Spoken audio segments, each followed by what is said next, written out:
हम सियासतदान इतने मुनक़सम हो गए कि हमारे होते हुए सिविलियन सियासतदान के जरिए के अहकामात पे सिविलियन सियासतदान के घर पे चढ़ाई हो रही। ये नहीं होना चाहिए। ये हम आज एक के पीछे हैं, ये रियासती इदारे कल दूसरे के पीछे होंगे, हम में से कोई महफूज ना होगा। अस्सलाम वालेकुम नाज़रीन, नून लीग का शुरू से ही वतीरा रहा है कि इंतकामी कार्रवाइयां करने के लिए इदारों और एस्टेब्लिशमेंट का सहारा लेते हैं और यही एस्टेब्लिशमेंट इनके काले कारनामे जानने के बाद इनसे अपनी मर्जी के फैसले करवाते हैं। नून लीग ने शुरू से ही यही किया है कि जब इन्हें जरूरत पड़ती है तो ये एस्टेब्लिशमेंट के सामने गिड़गिड़ाते और भीख मांगते हैं। एतजाज अहसन का कहना था कि जिस तरह नून लीग इदारों और एस्टेब्लिशमेंट को इंतकामी कार्रवाइयों के लिए इस्तेमाल कर रही है, अगर कल को यही इदारे और एस्टेब्लिशमेंट नून लीग के खिलाफ हो गए तो इनका क्या अंजाम होगा।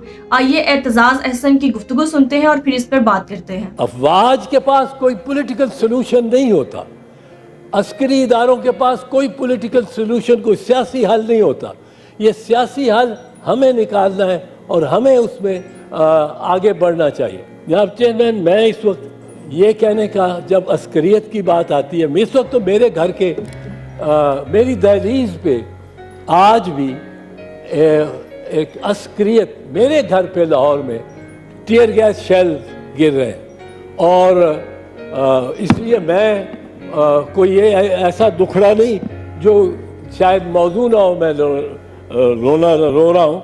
हम में इतनी ज़्यादा डिवाइड हो गई है, तकसीम हो गए, हम सियासतदान इतने मुनक़सम हो गए कि हमारे होते हुए सिविलियन सियासतदान के जरिए के अहकामात पे सिविलियन सियासतदान के घर पे चढ़ाई हो रही। ये नहीं होना चाहिए, ये नहीं होना चाहिए। ये हम आज एक के पीछे हैं, ये रियासती इदारे कल दूसरे के पीछे होंगे, फिर तीसरे के पीछे होंगे, हम में से कोई महफूज ना होगा।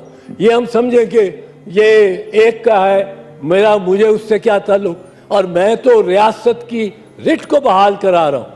ये रियासत की रिट इस तरह नहीं रहेगी, ये हमारी रिट भी नहीं रहेगी जो कि ईवान, यहाँ के जमहूरी ईवान इक़्तिदार के जो अमीन है, जो इक़्तिदार को इस्तेमाल करने के जो मुक़्तदर इदारे हैं, ये नहीं रहेगी। इस पे सोचिए, इस पे गौर कीजिए, इस पे लम्हे फ़िक्रिया है, ये हम सब के लिए और सेनेट के लिए और मौजूदा सेनेटर्स के लिए तो और भी ज्यादा। नाजरीन, जिस तरह नून लीग इंतकामी कार्रवाइयों के लिए इदारों और एस्टेब्लिशमेंट को इस्तेमाल करती है, कल को यही इदारे इनकी कमजोरियों का फायदा उठाते हैं, इनकी फाइल्स तैयार करते हैं और फिर इनको ब्लैकमेल करते हैं और फिर अपनी मनमर्जी के फैसले करवाते हैं। इन्होंने खुद ही इदारों को बेलगाम कर दिया है, जिसकी वजह से इदारे गैर आईनी और गैर कानूनी काम करते हैं और जिसकी वजह से मुल्क तबाही की तरफ जा रहा है। नवाज शरीफ की हिस्ट्री रही है कि जब इसने अपने मुफादात के लिए एस्टेब्लिशमेंट को इस्तेमाल किया है और फिर वक्त आने पर एस्टेब्लिशमेंट से इसको मुंह की खाना पड़ी है, क्योंकि जैसा करोगे वैसा भरोगे।